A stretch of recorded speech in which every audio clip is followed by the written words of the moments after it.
Kevin Van Dam, the greatest tournament fisherman, bass fisherman in my opinion, bar none. And I know you had a little grit in your crawl, because for you it's been a long time since you won a tournament, but for most people, you know, a few years isn't a long time between wins, but for you it is. First of all, tell us a little bit, you know, you've won so many tournaments, you won everything in the sport multiple times.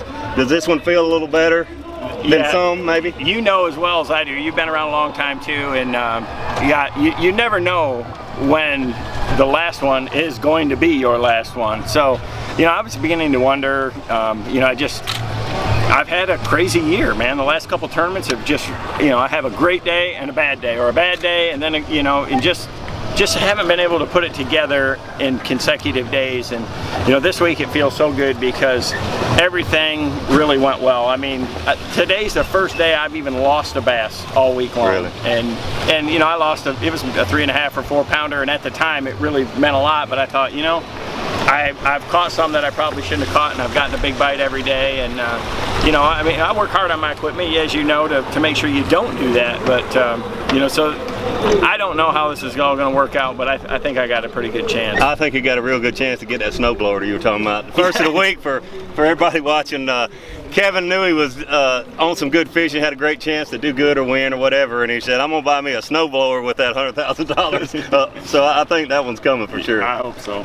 So a lot of the guys in the top 12 caught their fish on the bank, fishing shallow. You and Keith Combs seem to be the only two that really caught those big ones offshore. Tell us how you found them and how you caught them. Well, I kind of had a two-pronged approach. I would start early in the morning on the shad spawn, and you know, throwing a spinner bait and a popper, a KVD splash, and a sexy dog, and a spinner bait, and you know, trying to capitalize. You know, in practice, it seemed like the shad were spawning a lot more, and it's been very different each day. The first day I smashed them first thing the first morning on a spot that I had a couple bites, just hoping to get a bite, and then that really clued me into that. So I did that every day, and today I caught 4 this morning on the shad spawn, and one of them was a 5-pounder. So that really helped there. So I would do that till about 8:30. Today I did a little longer with the clouds, just trying to get a limit fish, and couldn't quite do it. And then I'd move offshore, and you know, I'd basically throw in a Strike King 6XD, and really my best bait is this 10XD. I've caught a bunch of big ones on this. I threw the sexy blueback herring in the 10 and the 6, and then that barfish colored. You know, the bass eat a lot of these yellow bass in here, and so I kind of use a two-prong approach where I would use a rattling one and a silent one, and just kind of go back and forth. And you really had to make these fish react. You know, at first, the first time I'd fish these schools, it was good. You could catch them every cast, and first couple days it was pretty good.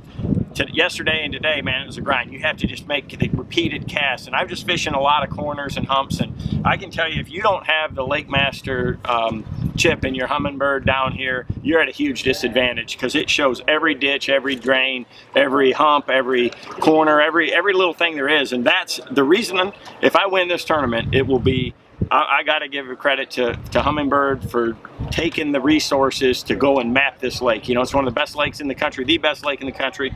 So they spent a lot of money and a lot of time to do it, and it is absolutely stunning. It really is. I noticed in practice too. I mean, it's incredible how much you can learn about this lake that you never knew, and you fish it, you know, your whole career, that's for sure. Yeah, I can tell. These right here are pretty special. I didn't lose. Today's the first fish that I lost. I put my own trebles on there, and I have my own cranking system, you know, and the whole deal. And it's just, it just flat. I've got so much confidence in it. This bait right here on a lake that has so many big fish, there's just nothing like it. I mean, this was 75% of what I weighed in came on that 10XD, and you know, it's a grind to throw it, but I've got a setup built just for it. And well, tell us about that real quick. What line and all of you? So I'm throwing my rod. My 10XD rod is right up there. It's a 711 heavy action composite rod. It's got a 200 XO reel, so it's got a big reel, but with a 5:3-to-1 gear ratio. So I spooled it up with 17-pound fluorocarbon, and with that setup, I mean, I can bomb it. I can throw it 70, 75 yards every time. You get a little wind at your back. I mean, I've made some really, really long casts, and that allows this bait to get down, you know, almost to 30 foot on a cast. With 17 XPS. Yes, with 17 Bass Pro XPS fluoro. That the first day I caught an 8-something pounder. The spot I caught it off was 28 foot on top, and I was hitting the bottom when he bit. Wow. So, I heard some guys who were watching talking about how far you could throw it. How far with that 17-pound line in your setup can you throw that bait? I know, you know, honestly, very consistently, I can throw it 70 yards if I want to. Now, I'm not throwing, a lot of places I'm fishing aren't that deep, so I didn't have to throw it that far.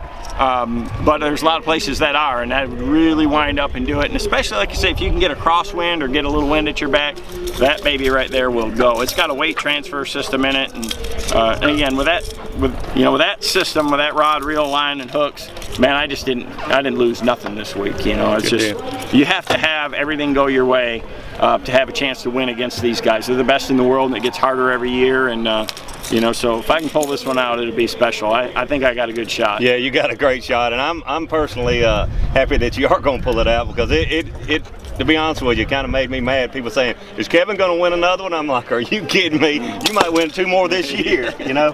But anyway, congratulations. I know this one got to be special. I appreciate it, David. Appreciate it means you. a lot.